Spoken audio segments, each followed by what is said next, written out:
자, 그럼 테마 39번으로 넘어갈게요. 톨코스키 이론으로 넘어가는데, 그 톨코스키 이론을 이제 보기 전에, 잠깐 이제 그 앞에 55페이지 잠깐 보면요. 그 55페이지에 보면, 역사적 내러티브하고 문학적 내러티브 비교할 때, 그 역사적 내러티브의 구조 인식이라는 부분 있죠? 두 번째 단락. 그래서 문학적 내러티브는 그 역사적 내러티브가 단순히 시작 끝을 이제 서술하는 연대기적 어떤 서술에 불과하다. 근데 이렇게 했는데, 이 역사적 내러티브는 역사적 내러티브 안의 서술은 시작과 끝, 시간적 관점, 역사적 사실의 인식 내재, 메시지 효과적으로 전달하기 위한 역사적 사건의 변형까지도 다 포괄된다고 해갖고, 단순한 연대기적인 어떤 서술이 아니라 그 안에 뭐가 있다는 거예요? 역사 인식이 내재되어 있다는 거야. 그래서 그 문학적 내러티브가 역사적 내러티브 비판할 때 그걸 다시 받아쳤거든요. 그래서 그 일환으로 역사적 내러티브에서 그 요 안에 나름대로 역사적 인식이 내재되어 있다는 걸 알려주기 위한 이론이 뭐냐면 톨코스키 이론이에요. 그러니까 톨코스키 이론은 그 역사적 내러티브와 문학적 내러티브 중에 어느 문제에 속한 이론이죠? 역사적 내러티브에 속한 이론이에요. 여기 갈색 책에 있거든요. 네. 근데 예전에 06년 기출문제 한번 났어요, 이게요. 근데 날 가능성은 없을 것 같은데 일단 알아두죠. 일단은 기출 나왔던 거기 때문에. 자, 톨코스키 이론을 이제 보면 거기에 이제 갈색 책에 보면 세 가지 내용이 있어요. 그 역사를 서술할 때 세 가지가 있는데, 첫 번째는 1939년 9월 1일 날 독일군이 폴란드를 침공했다. 이걸 연보라고 해요. 연보. 근데 이제 두 번째 문제는 뭐냐면 20년간 지속적인 평화의 시대는 유럽에서 아마도 전 세계에 끝났다. 독일은 폴란드에 침공했고 이로써 유럽에서 전쟁을 일으켰다. 이걸 연대기라고 해요. 연대기. 그 다음에 세 번째 유형은 뭐냐면 엄밀한 의미의 역사. 자, 1939년에 9월 유럽에는 제2차 세계대전이 일어났다. 그 외에도 이제 고려사에 출발한 단순히 왕중유지 차원을 넘어 중세사의 전환을 의미하는 것이다. 이렇게 세 가지 이제 그 기록 방식이 있는데, 그러면 사건이 일어날 당시에 쓰여진, 그러니까 1차 사도적 어떤 의미가 있는 것은 세 개 중에 어디가 있을까요? A하고 B죠. 요거는 과거 그 당시 쓰여진, 그 당시 이 사건이 일어날 당시에 보고 그걸 썼던 거야. 그러면 사건이 일어나고 나서 후대에 그 쓰여진 자료, 2차 사료적 어떤 특징을 갖고 있는 건 어디죠? 엄밀한 의미의 역사죠. 한참 시간이 지난 후에 예전 자료를 바탕으로 해서 역사가가 이제 나름대로 종합적으로 쓴 거죠.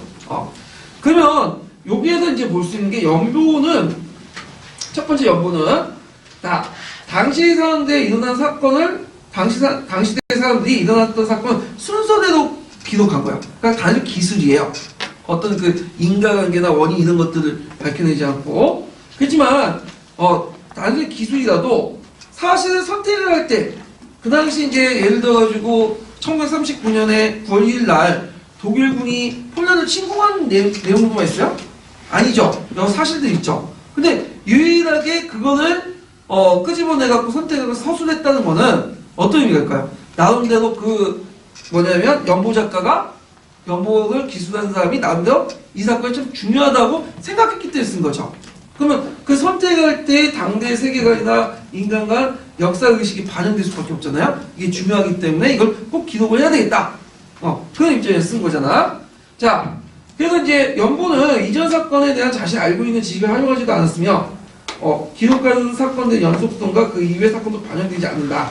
단순히 그 사실 자체만 기록했지만 그 사실을 뭐냐면 선택을 하고 기록하는 그 자체, 중요하다고 생각한 그 자체를 기록하는 것 자체가 뭐냐면 세계관과 어떤 의식이, 역사의식이 개입되어 있다는 거죠. 사회를 선택하고 뭐냐면 그 기술하는 것 자체가.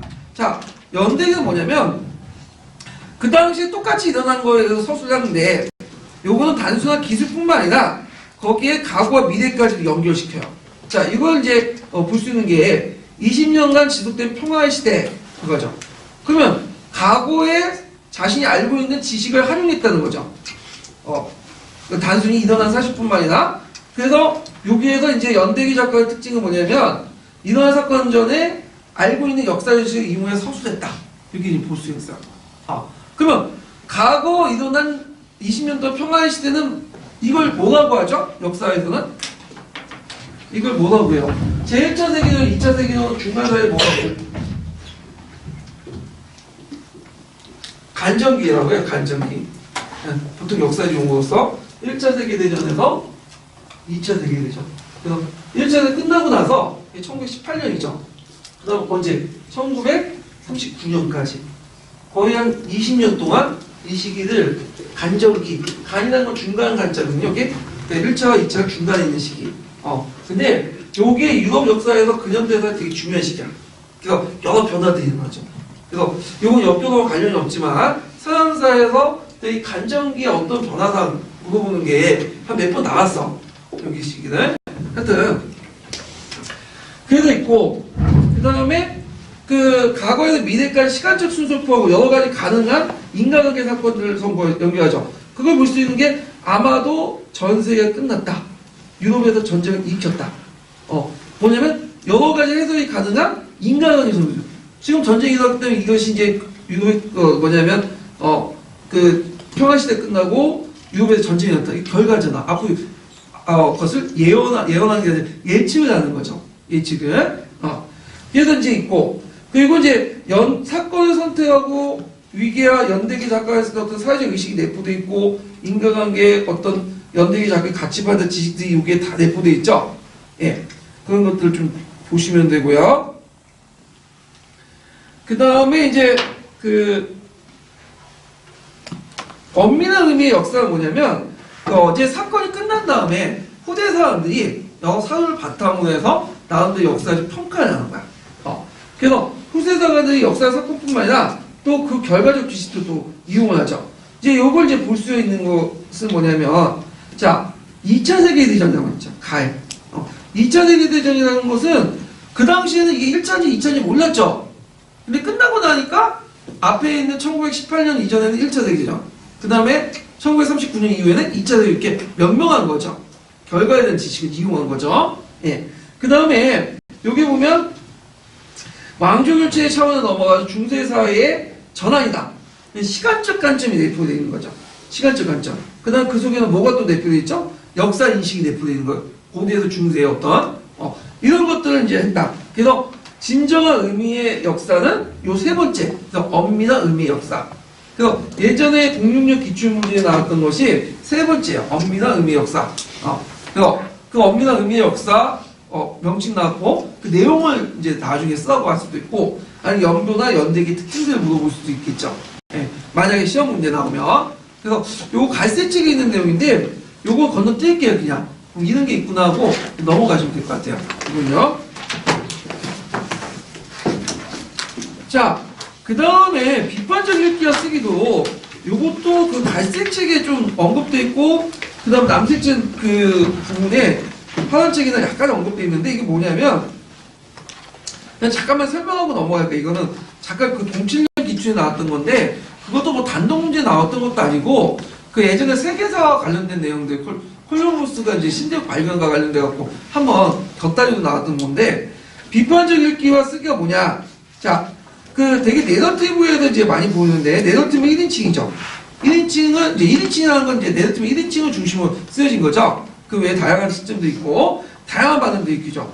그래서 그 다양한 반응을 읽기 때문에 모두 가능하다. 비판적 읽기와 쓰기도 가능하다. 그래서 그 설명서 테스트처럼 일방적으로 주입하는 게 아니라 그걸 보고 비판적 읽기와 쓰기도 가능한데 일단은 비판적 읽기와 비판적 쓰기 중에 어느 게 더 주체적일까요?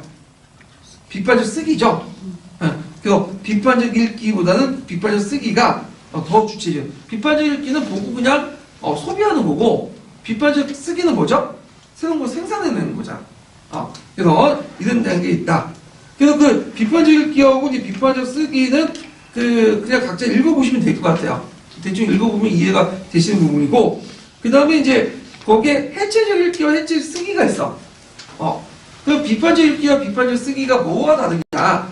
해체적 읽기와 비판적 읽기를 꼭 구분 않게 쓴 것도 있어요. 남색책 좀 읽어보면 구분 없이 그냥 쓴 것도 있는데 엄연히 구분이 있어요. 해체적 읽기와 쓰기는 어디에서 강조하는 거죠? 텍스트론에서 강조해요. 텍스트론. 네. 텍스트론 아시죠? 텍스트론은 그 모든 언어가 다 허구죠. 그러니까 어떤 뭐 사실을 밝히려고 할 필요가 있어 없어요? 없죠? 그래서 종전 알고 있는 어떤 거대 담론이나 그 의미 해석들을 다 해체해가지고 그냥 누구 입장에서? 학습자 입장에서 읽고 쓰는 거야. 그럼 역사적 팩트가 꼭 있을 필요 없겠죠. 근데 비판적 읽기와 쓰기는 그 포스트모던의 영향을 받았고 언어의 주관성을 인정하지만 그 언어에서 나름대로 뭘 찾으려고 해요? 역사를 찾으려고 하죠. 그래서 비록 그 지배층의 입장에서 기록되어 있지만 거꾸로 그 안에서 그걸 제거하고 피해 지배층 관점에서 볼 수 있는 거 아니야. 그래서 콜럼버스가 신대륙을 발견했다고 하잖아요. 그렇지만 그 뭐냐면 거기 원주민 입장에서 이렇게 발견이 아닌 것이 뭐가 되는 거야? 침략받은 거잖아. 그렇게 이제 볼 수 있다. 그래서 이제 그 차이점을 이렇게 보시면 되고요. 그래서 비판적 읽기와 쓰기는 사료 분석을 바탕으로 저자의 의도를 분석해서 자신의 입장에서 역사를 이해하고 소수하는 거고, 그 다음에 해체 읽기는 저자의 의도나 사회적 배경을 다 해체시켜 버리고 그냥 뭐냐면 자신의 경험에서 입각해서 소수하는 거예요. 앞에는 사회적 맥락이 깔려 있는 거고 뒤에는 맥락이 빠져 있는 거죠. 그래서 같은 콜럼버스보다도 콜럼버스의 신대륙 발견은 유럽인에 대해서 입장 나온 거고 원주민 입장이 뭐가 되는 거야? 침략이죠. 그래서 침략자의 기록 속에서도 비판적으로 뭘 볼 수 있어요? 그들의 그 나쁜 점, 원주민의 입장을 볼 수 있는 거고, 그 다음에 해체 읽기 쓰기는 콜럼버스가 잘생겼기 때문에 그 당시 원주민 매우 좋았을 거다. 이건 말도 안 되는 것 같은데 그 누구 입장에 그냥 자신 입장에서 보는 거야. 사회적 어떤 역사의 배경이 없어. 그냥 건너뛰는 거야 다. 왜? 어느 허구적이기 때문에 팩트를 추가할 필요 있어 없어요? 없는 거죠. 그런 것들 이제 보시면 돼요. 그래서 되게 신문화사에서는 비판적 읽기와 쓰기고, 그 다음 텍스트에서는 해체적 읽기와 쓰기요. 그래서 책을 읽어보면 이게 구분이 안 되는 것도 있는데, 그 원문, 그 논문 찾아보면 그게 구분돼 있어요. 예. 근데 시험 문제 안 나올 것 같아. 요 부분은요. 예. 이런 게 있구나 하고 넘어가시면 돼요. 자, 그 다음에 역사교사와 역사인식 교수학습 방법인데, 요 갈색지하고 검은책에 있는 내용이거든요. 요번에 시험 문제 나왔어. 어디에서 나왔을까요? 그 논술형 문제 기억나세요? 논술형 문제? 논술형 문제에서 설명식 수업이 있고 극화 수업이 있고 그 설명식 수업에 맞는 그 설명 방식이 강의식 수업 있고, 그 다음에 여기 그 뭐냐면 극화 수업에 있는 방식 또 수업 있죠. 내면, 인간의 내면이나 외면 그거 있잖아요. 그래서 한번 보세요. 기출문제 있어.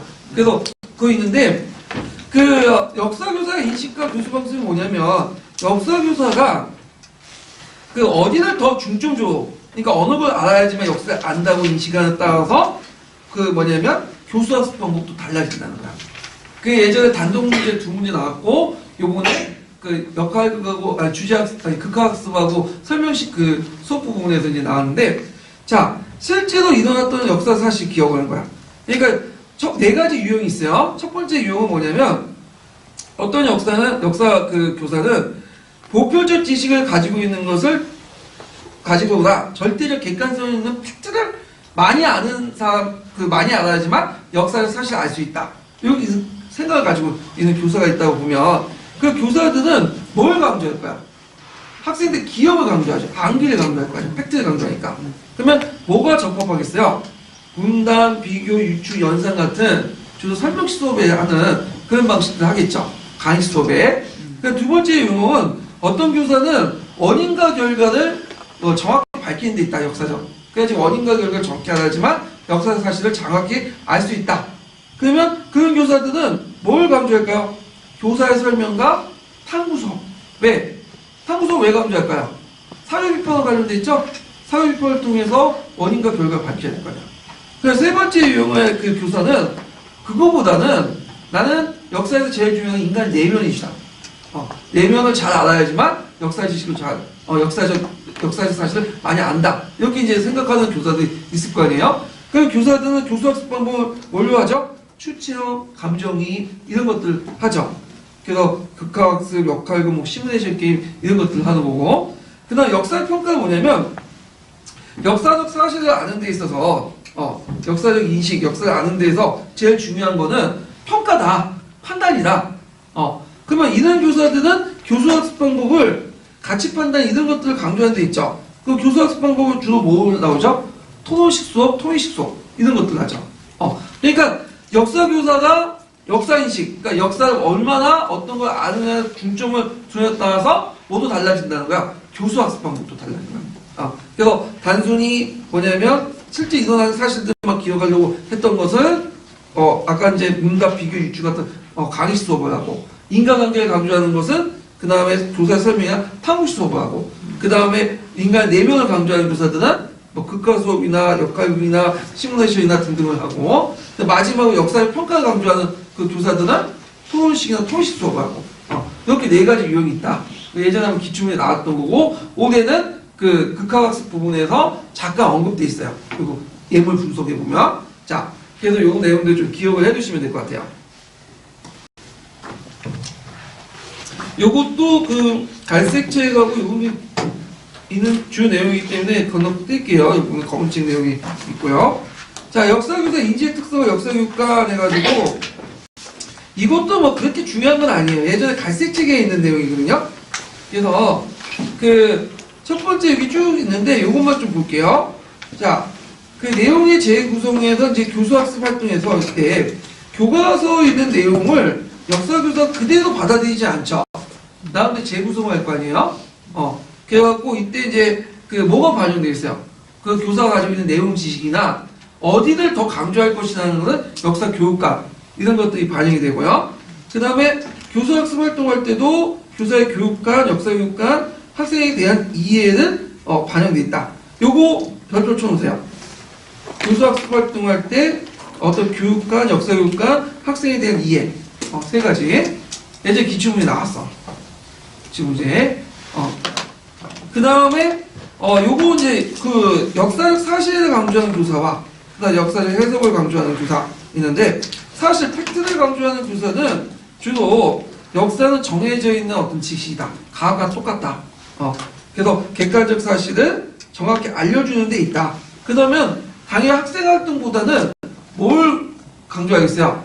교사 활동을 강조하겠죠? 교사가 어떤 체계적으로 지식을 제시하냐. 그래서 이제 교사 수업, 교사가 주도하는 수업, 이런 것들은 이제 하게 되고, 그리고 지식을 단순히 객관적 사실을 아이들이 배우는 수용자적 입장이죠. 근데 해석을 강조하는 그 교사들은 역사는 하나의 해석이다. 그래서 학생들도 이를 통해서 자기나도 역사 해석을 해야 되고, 그러다 보니까 그 교사보다는 학생 활동을 강조하죠. 그 지식관도 어떻게 역사 지식에 어떤 역사에 대한 지식에 대한 인식도, 역사 지식은 절대적인 게 아니라 변화 가능성이 있고 해석에 따라 다양해질 수 있다. 그러면서 이렇게 하는데, 요거는 뭐와 연결될 수 있죠? 구성주의와 연결되죠? 구성주의. 그래서 예전에 구성주의와 관련돼서 요거와 관련돼서 한번 문제가 나왔어요. 예.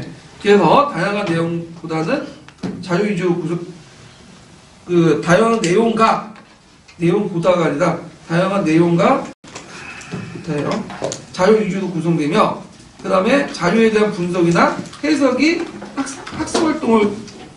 학습 활동의 중심이 있다. 자료에 대한 분석 해석이 학습 활동의 중심이다. 이렇게 좀 쓰시면 돼요. 네. 그래서 이거는 구성주의와 연결되어 한번 예전에 나왔다는 거 기억을 해주시면 되고, 자, 그 다음에 역사 사실 또 역사 인식의 성격을 보는 관점과 역사 교육 목표에 따라 생각의 차이가 있는데, 자, 삼국통일에도 이제 그 신라의 삼국통일을 다룬 그 교사의 2명의 그 수업의 예를 쭉 들었는데, 요 내용은 뭐냐면, 예를 교사가 이제 뭐냐면 신라 외교에 대해서 상당히 좋게 보는 교사와, 그 다음에 신라가 외세를 끌어들여가지고 삼국을 통일했다고 보는 교사가 있을 경우에, 두 개의 관점을 가지고 있는 교사가 수업을 진행할 때 똑같은 시대를 다루다도 어떻게 수업 내용이 달라질 수밖에 없죠. 이런 것들 얘기하는 거예요. 예. 그래서 요거는 예전에 한번 객관식 기출문제 나왔고, 그 다음에 역사에서 강조한 부분에서 그 체교사 관련된 부분 있죠. 그 지사 같은 문제. 예. 그 예전에 그거 관련된 나왔는데, 요거 기출문제에 관련된 것들 한번 할 때 다시 살펴보기로 하죠. 자, 그 다음에 역사 연구 방법과 현장 연구를 보죠. 요거는 한 두세 문제 세 번 정도 나왔는데, 시험 문제 많이 나올 수 있어요, 요거는. 요 남색 책에도 있고, 파란 책에도 있는 내용인데. 자, 그 파란책에 보면 역사 연구 방법론이 있는데 크게 경험적 탐구와 해석적 탐구, 비판적 탐구가 있어요.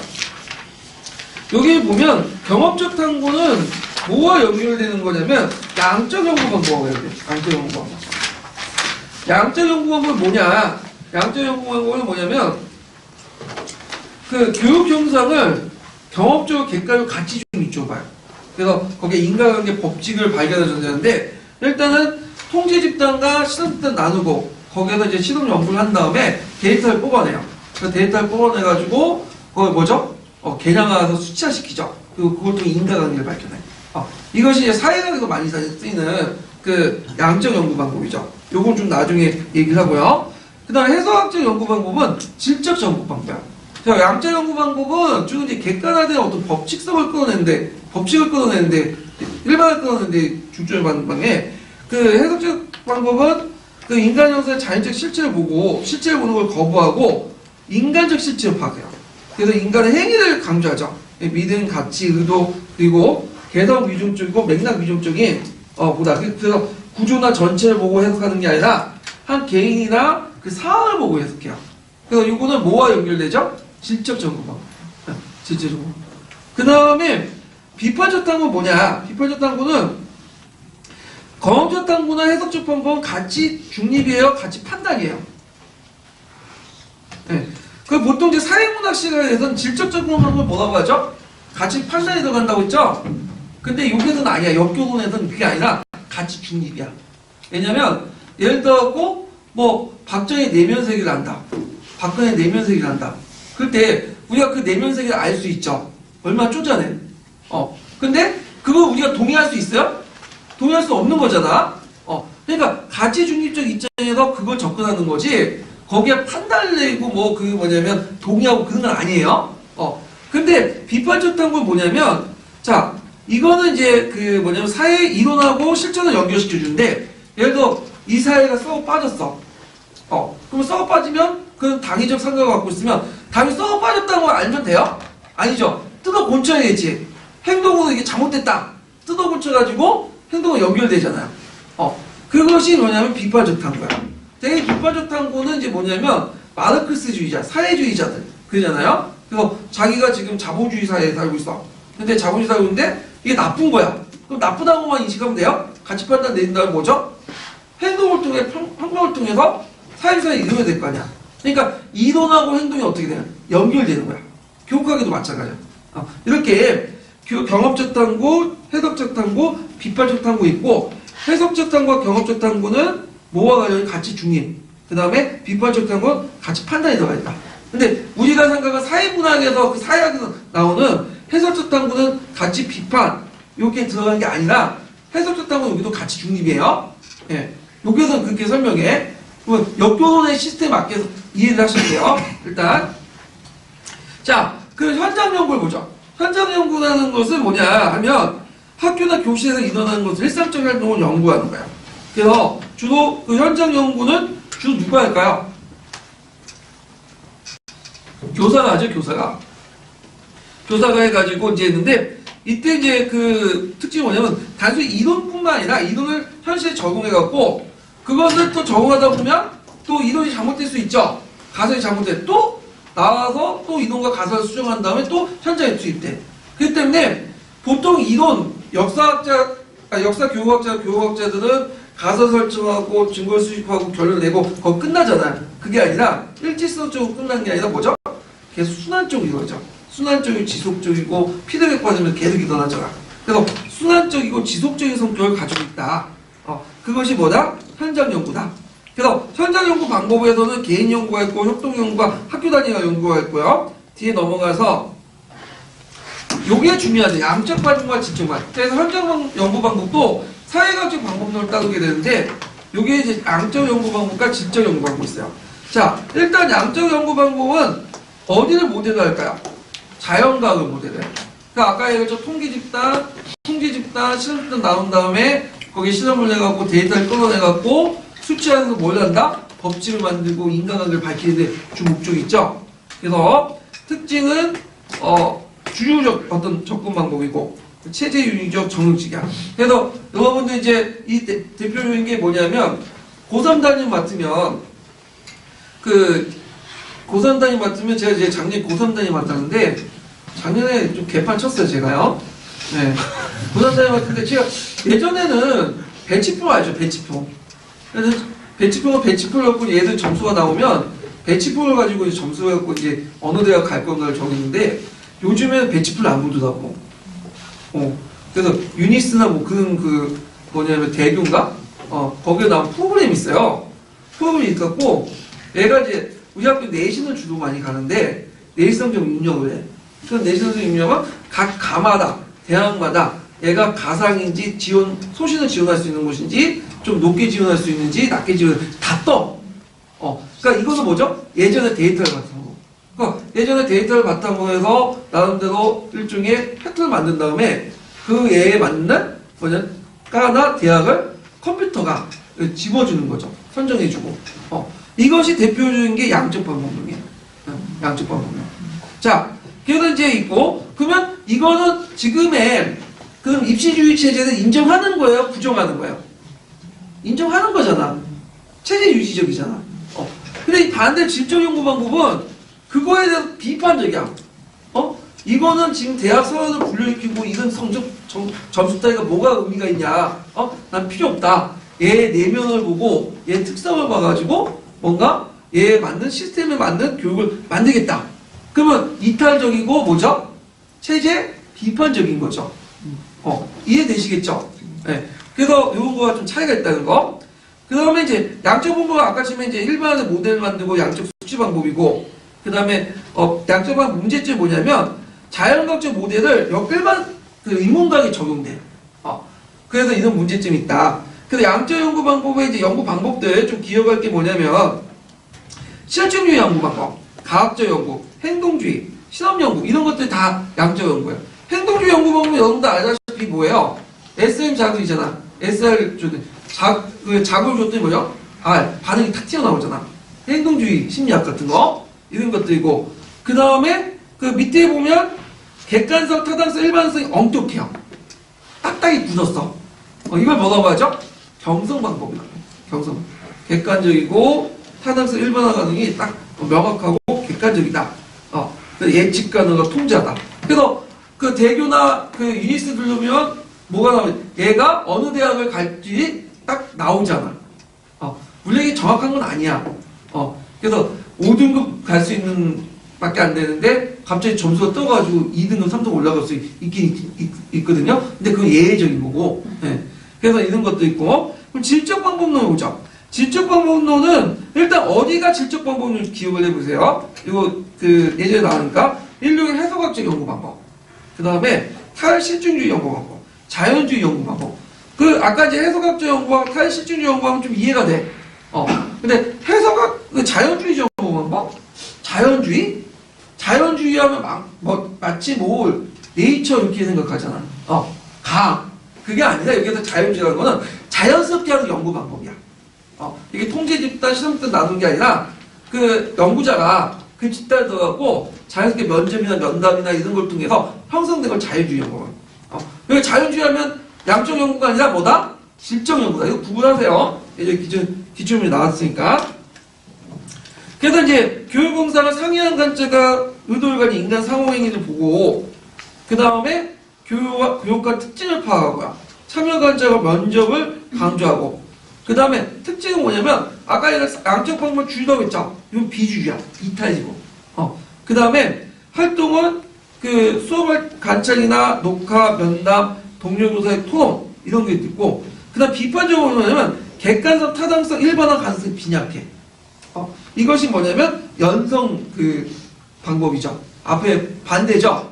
그래서 이제 대표적인 게 이제 면접이나 참여 관찰하면 어떤 게 있냐면 그 무리 속에 들어가 버리면 마치 그 무리에 있는 것들이 전체적인 것처럼 얘기해요. 자, 예를 들어갖고 4년 전인가 2012년에 거기에 네이버나 다운 댓글 보면 마치 문재인이 대통령 될 것처럼 이렇게 됐거든요. 왜냐면 문재인이 막 지지하는 사람들 많고 박근혜 다 까버리고. 근데 대통령 누가 됐어요? 박근혜 됐잖아. 그건 뭐냐? 거기 다운에 네이버 가는 사람들 다 어떤 사람들 성격이 강해요. 좀 진보적인 성향이 강해서 그래요. 네이버는 좀 약간 좀 덜한데 다음 같은 더 되게 뭐냐면 진보적 성향 강하거든요. 다음 네이버만 보고 여론 동향을 파악할 수 없어. 지금도 그렇죠. 박사모 카페에 갔어. 박사모 내가 어저께 박사모 카페 갔거든요. 맞아, 그거에 갔어. 탄핵이 유용되고 나서 박사모 카페 갔더니 그게 이 박사모 카페인지 처음에는 몰랐는데 갔더니 막 탄핵을 뭐냐면 환영하는 글들이 막 올라오는 거야 처음에는. 왜 그랬더니 다 보니까 박사모 카페에 그냥 나처럼 이렇게 한번 가가지고 비아냥거리는 사람들 있잖아요. 네. 그래서 쓸 수 있는 공간이 뭐냐면 자유 게시판 못 써. 가입 인사 있죠. 그 가입 인사에 그냥 모든 사람이 쓸 수 있으니까 다 올라오는데 거기 다운에 보면 그게 다 올라오잖아요. 그걸 한눈에 볼 수 있잖아. 그래서 저도 예전에는 그렇게 해서 그 신문 칠답 그 게시판을 그냥 일반 게시판을 해놨거든요. 근데 안 되겠더라고. 날 비난하는 사람들 거기다 글 넣었어갖고 요즘에는 한줄 쓰기 돼가고 하니까 통제 가능해. 오늘 왜 박사만 모르는지 모르겠어. 근데 아예 그냥 신문 칠답 그 가입 인사분을 없앴더라고. 하여튼 거기 가서 이제 또 보니까 막 박근혜를 찬양하고 막 박근혜에 따라서 죽겠다는 사람도 많고. 근데 거기 있으면 마침 그 탄핵에 대한 그 찬성 여론이 탄핵 반대 찬성 여론이 뭐 다수인 것처럼 생각하네. 그러면 왜 그랬어요? 그 집단마다 다르단 말이야, 집단마다. 그럼 객관화시킬 수 없죠? 찬양관찰 이런 걸 하면. 네. 그래서 좀 이렇게 뭐냐 객관화시키려면 이렇게 다양한 집단들이나 이런 것들하고 포집을 해가지고 먼저 설문조사를 하고 해야지만 객관적인 것들이 나오잖아요. 네. 그런 것들이 문제가 있다. 객관성, 타당성이 적다. 그렇게. 그래서 양적 방법론과 질적 방법론 그 비교한 거 있죠? 그리고 약적 연구 방법에 실증 연구 방법, 과학적 연구 방법, 행동적 연구 방법 이런 것도 있고 질적 연구 방법에 인류학적 해석적 연구, 탈신주의, 자연주의 연구 방법 어디 연구 방법에 무슨 과학 방법론이 속했는지 그걸 정확히 좀 기억을 해두시고 그 다음에 각각의 특징들 좀 기억을 해두시면 될 것 같아요. 자, 그러면 남색 책에도 있지만 제가 이제 파란 책을 이제 좀 보고 넘어갈게요. 좀 편리하게 되어 있으니까. 파란 책 351페이지.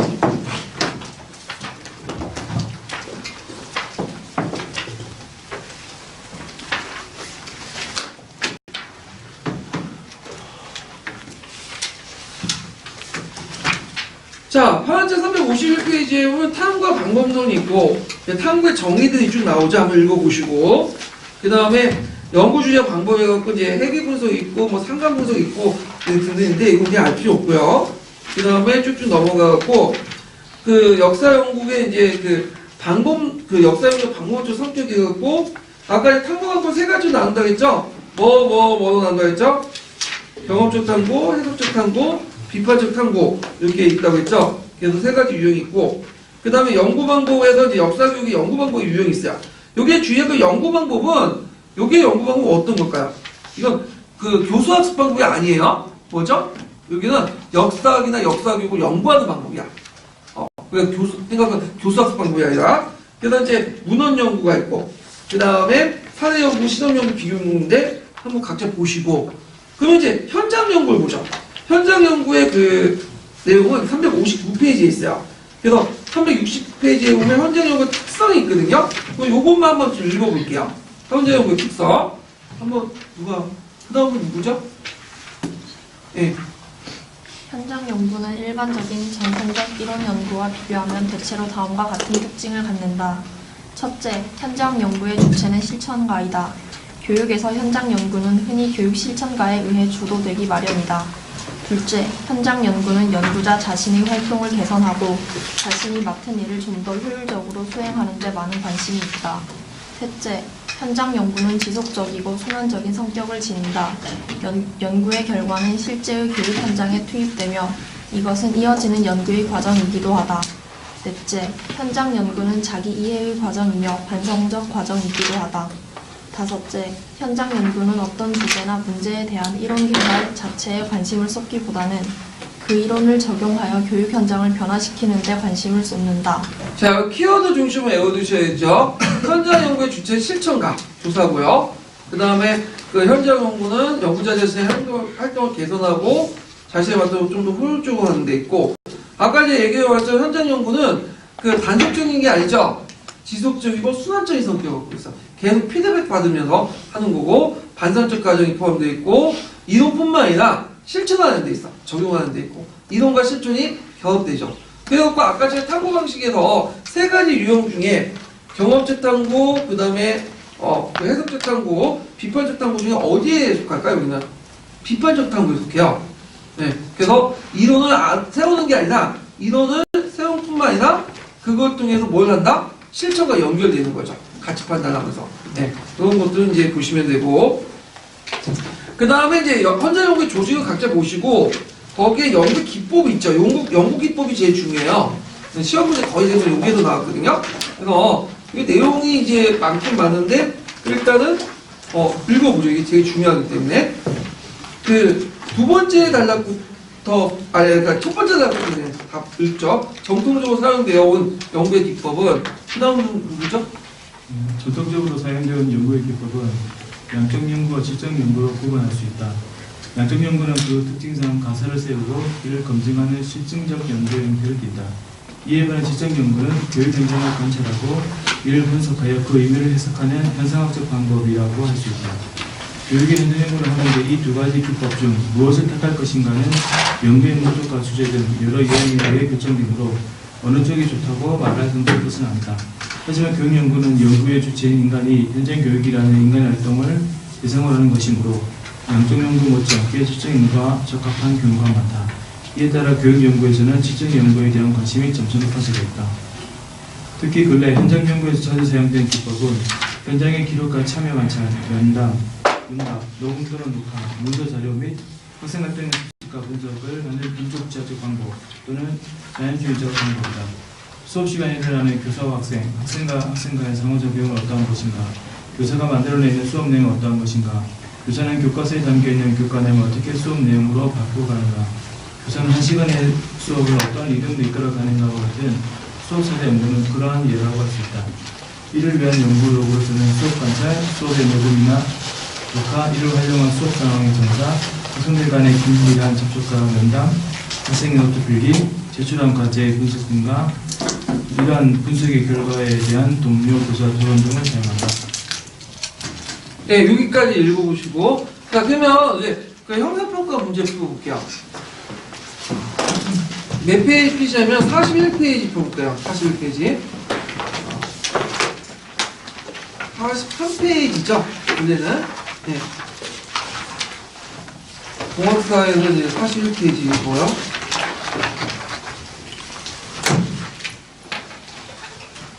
자, 다음에 그 48번 문제 보면 다음에 연구 방법의 특징이다.